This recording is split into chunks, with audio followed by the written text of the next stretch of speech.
निफाड सहकारी साखर कारखान्याची 11 एकर जागा जिल्हा बँक प्रशासनानं जेएनपीटीला परस्पर विकल्याचा प्रकार समोर आलाय।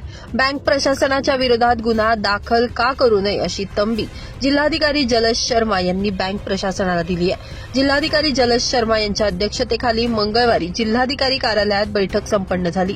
यावेळी निफाडच्या प्रांत Hemangi Patil, Ashtalakshmi sugar and ethanol कंपनीचे लक्ष्मण कदम, बीटी कन्स्ट्रक्शनचे बीटी कडलक, जिल्हा बँकेचे प्रशासक प्रतापसिंह चव्हाण, सरव्यवस्थापक दीपक पाटील आदी मान्यवर उपस्थित होते। जेएनपीटी प्रशासनाचे अधिकारी ऑनलाईन सहभागी झाले होते।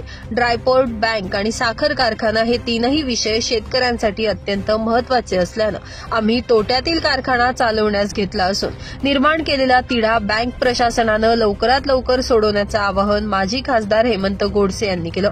एकच जमीन कारखाना आणि जेएनपीटी प्रशासनाला विक्री केल्यानं फसवणुकीचा गुन्हा का दाखल करू नये असा प्रश्न जिल्हाधिकारी जलज शर्मा यांनी बँक प्रशासनाला करत खडे बोल सुनावले। निफाड कारखान्यालगतच्या जिल्हा बँकेच्या 108 जागेवर ड्रायपोर्ट प्रकल्प मंजूर आहे। जिल्हा बँकेला जमिनीची रक्कम अदा करूनही जेएनपीटीनं ताब्यात घेतली आहे, परंतु या जागेपैकी 11 एकर जागेवर लगतच्या निफाड कारखान्याची विविध साधन सामग्री बसवलेली आहे। असं असतानाही बँकेनं ही जमीन जेएनपीटीला विक्री करताना कारखाना प्रशासनाला विचारत घेतलं नाहीये।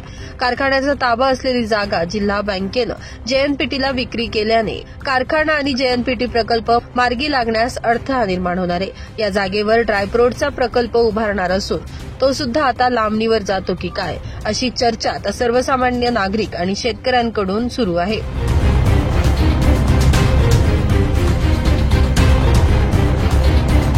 ब्युरो रिपोर्ट, नाशिक माझा न्यूज, नाशिक।